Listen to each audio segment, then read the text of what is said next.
Hi, my name is AJ. I'll be reading chapters 5 and 6 of Charlie and the Chocolate Factory by the inimitable Roald Dahl, illustrations by Quentin Blake.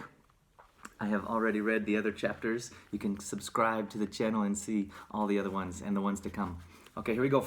Chapter 5, The Golden Tickets. You mean people are actually going to be allowed to go inside the factory? Cried Grandpa Joe. Read us what it says, quickly! All right, said Mr. Bucket, smoothing out the newspaper. Listen. Evening Bulletin. Mr. Willy Wonka, the confectionery genius whom nobody has seen for the last 10 years, sent out the following notice today. I, Willy Wonka, have decided to allow 5 children, just 5, mind you, and no more, to visit my factory this year. These lucky 5 will be shown around personally by me, and they will be allowed to see all the secrets and the magic of my factory. Then, at the end of the tour, as a special present, all of them will be given enough chocolates and sweets to last them for the rest of their lives. So, watch out for the golden tickets. 5 golden tickets have been printed on golden paper, and these 5 golden tickets have been hidden underneath the ordinary wrapping paper of 5 ordinary bars of chocolate. These 5 chocolate bars may be anywhere, in any shop, in any street, in any town, in any country in the world, upon any counter where Wonka's sweets are sold. And the 5 lucky finders of these 5 golden tickets are the only ones who'll be allowed to visit my factory and see what it's like now inside. Good luck to you all, and happy hunting. Signed, Willy Wonka. The man's dotty, muttered Grandma Josephine. He's brilliant, cried Grandpa Joe. He's a magician. Just imagine what will happen now. The whole world will be searching for those golden tickets. Everyone will be buying Wonka's chocolate bars in the hope of finding one. He'll sell more than ever before. Oh, how exciting it would be to find one. And all the chocolate and sweets that you could eat for the rest of your life free, said Grandpa George. Just imagine that. They'd have to deliver them in a truck, said Grandma Georgina.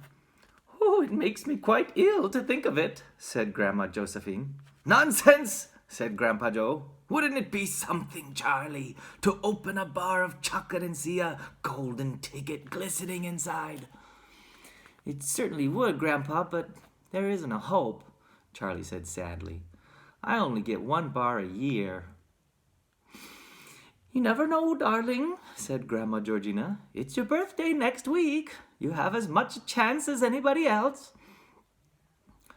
I'm afraid that simply isn't true, said Grandpa George. The kids who are going to find the golden tickets are the ones who can afford to buy bars of chocolate every day. Our Charlie only gets 1 a year. There isn't a hope. Chapter 6, The First 2 Finders. The very next day, the first golden ticket was found. The finder was a boy called Augustus Gloop, and Mr. Bucket's evening newspaper carried a large picture of him on the front page. There he is. There's Augustus Gloop and his mother.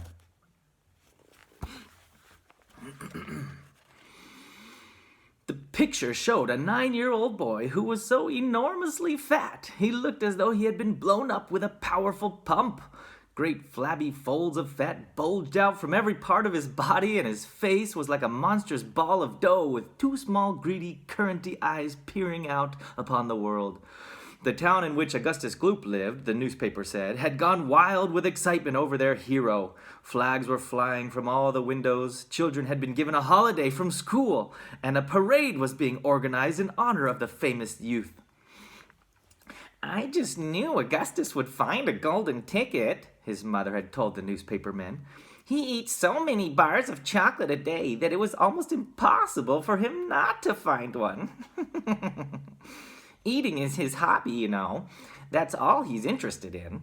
But still, that's better than being a hooligan and shooting off zip guns and things like that in his spare time, isn't it?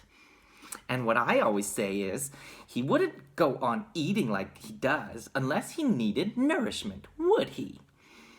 It's all vitamins anyway. What a thrill it will be for him to visit Mr. Wonka's marvelous factory. We're just as proud as anything." "What a revolting woman," said Grandma Josephine. "And what a repulsive boy," said Grandma Georgina. "Only 4 golden tickets left," said Grandpa George. "I wonder who will get those." And now the whole country, indeed, the whole world, seemed suddenly to be caught up in a mad chocolate-buying spree. Everybody searching frantically for those precious remaining tickets. Fully grown women were seen going into sweet shops and buying 10 Wonka bars at a time, then tearing off the wrappers on the spot and peering eagerly underneath for a glint of golden paper. Children were taking hammers and smashing their piggy banks and running out to the shops with handfuls of money.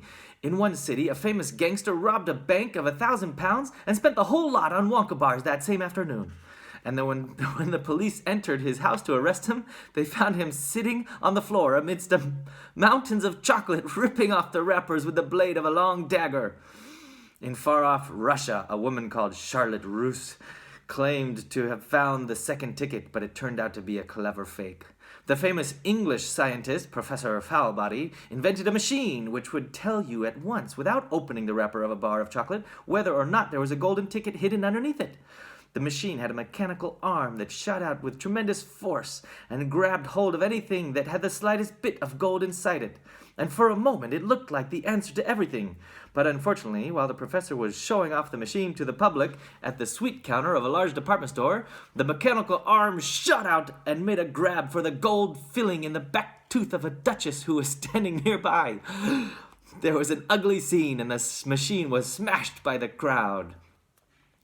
Suddenly, on the day before Charlie Bucket's birthday, the newspapers announced that the second golden ticket had been found. The lucky person was a small girl called Veruca Salt, who lived with her rich parents in a great city far away. Once again, Mr. Bucket's evening newspaper carried a picture.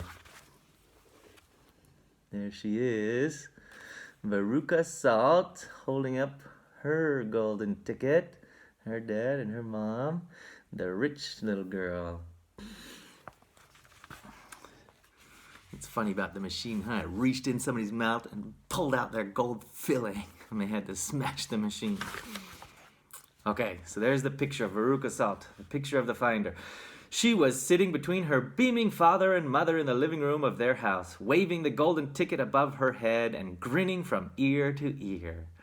Veruca's father, Mr. Salt, had eagerly explained to the newspapermen exactly how the ticket was found. "You see, boys," he had said, "as soon as my little girl told me that she simply had to have one of those golden tickets, I went out into the town and started buying up all the Wonka bars I could lay my hands on. Thousands of them I must have bought, hundreds of thousands. Then I had them loaded onto trucks and sent directly to my own factory. I'm in the peanut business, you see, and I've got about 100 women working for me over at my place, shelling peanuts for roasting and salting. That's what they do all day long, those women. They sit there shelling peanuts. So I says to them, 'Okay, girls,' I says, 'from now on you can stop shelling peanuts and start shelling the wrappers off these chocolate bars instead.' And they did. I had every worker in the place yanking the paper off those bars of chocolate full speed ahead from morning till night. But 3 days went by and we had no luck. Oh, it was terrible. My little Veruca got more and more upset each day, and every time I went home she would scream at me, 'Where's my golden ticket? I want my golden ticket!' And she would lie for hours on the floor, kicking and yelling in the most disturbing way. Well, I just hated to see my little girl feeling unhappy like that, so I vowed I would keep up the search until I got her what she wanted. Then suddenly, on the evening of the 4th day, one of my women workers yelled, 'I've got it! A golden ticket!' And I said, 'Give it to me, quick!' And she did. And I rushed it home and gave it to my darling Veruca, and now she's all smiles, and we have a happy home once again." "Oh, that's even worse than the fat boy," said Grandma Josephine. "She really needs a good spanking," said Grandma Georgina. "I don't think the girl's father played it quite fair, Grandpa, do you?" Charlie murmured. He spoils her, Grandpa Joe said. And no good can ever come from spoiling a child like that, Charlie, you mark my words. Come to bed, my darling, said Charlie's mother. Tomorrow's your birthday, don't forget that. So I expect you'll be up early to open your present. A Wonka chocolate bar? Cried Charlie. It is a Wonka bar, isn't it? Yes, my love, his mother said. Of course it is. Oh, wouldn't it be wonderful if I found the third golden ticket inside? Charlie said. Bring it in here when you get it, Grandpa Joe said. Then we can all watch you taking off the wrapper.